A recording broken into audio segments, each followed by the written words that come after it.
একুশে পদক পাওয়া উপমহাদেশের প্রখ্যাত চারণকবি কবিয়াল বিজয় সরকারের ১২৪তম জন্মবার্ষিকী আজ।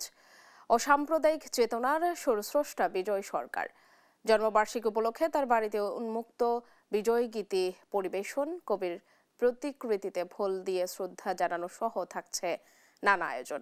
তবে কোনো স্মৃতি সংগ্রহশালা না থাকায় ক্ষোভ জানান ভক্ত অনুসারীরা।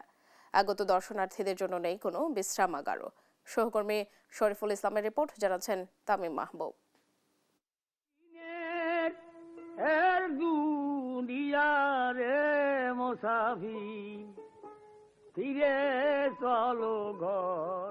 বিজয় সরকারের প্রকৃত নাম বিজয় অধিকারী হলেও সুর, সঙ্গীত ও অসাধারণ গায়কী ঢঙের জন্য সরকার উপাধি লাভ করেন তিনি। বিজয় সরকার নিজেই গায়ক, গীতিকার ও সুরকার। মঞ্চে বসে নিজেই গান রচনা করে সুর দিয়ে দর্শকদের মাতিয়ে তুলতেন। তার গান এখনো মানুষের হৃদয় জুড়ে রয়েছে। মুক্তিযুদ্ধের গানসহ ১৮০০-র বেশি গান লিখেছেন তিনি। ১৯৮৫ সালের ৪ ডিসেম্বর পরলোক গমন করার পর ২০১৩ সালে মরণোত্তর একুশে পদকে ভূষিত হন বিজয় সরকার।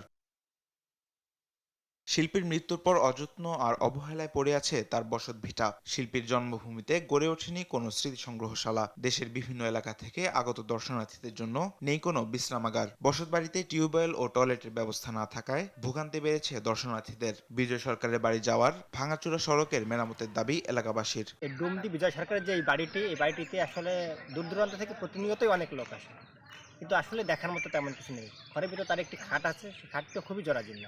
কিন্তু বিজয় সরকারকে নিয়ে এই বর্তমান প্রজন্মের মাঝে আসলে যতটা জানা বোঝার প্রয়োজন সেটা আসলে সরকারের পক্ষ থেকে সেটা করা হচ্ছে না। শিল্পকলা বা সরকারের পক্ষ থেকে বিজয় সরকারকে বাঁচিয়ে রাখতে তার গানগুলো যথাযথ সংরক্ষণ প্রয়োজন। বিশ্ববিখ্যাত কবি, লোককবি, শিল্পী বিজয় সরকারের জন্মস্থান বা তার বসতভিটা এটা খুবই অবহেলিত বা নাজল অবস্থায় আছে। এটা দেখভাল করার কোনো লোক নাই বা এটা সংস্কারের কোনো ব্যক্তি নাই।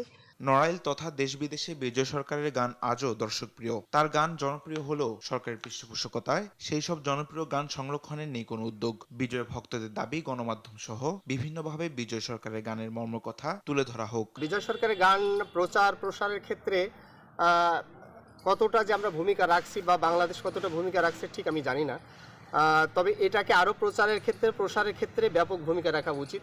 বিজয় সরকারের স্মৃতি সংরক্ষণে বিভিন্ন উন্নয়নমূলক কাজের আশ্বাস দিয়েছেন জেলা প্রশাসক। আমরা কিছুদিন আগে বিজয় সরকারের বাড়িতে গিয়েছিলাম, আমরা দেখেছি ওইখানে একটু জায়গা আছে, তাদের পুরাতন একটা ঘর আছে, আমরা সেটাকে সংস্কারের উদ্যোগ নিচ্ছি। বিজয় সরকারের স্মৃতি সংরক্ষণে উদ্যোগ নেবে সরকার, এমন প্রত্যাশা নড়াইলবাসীর। তামিম মাহবুব, নিউজ ডেস্ক, দেশ টিভি।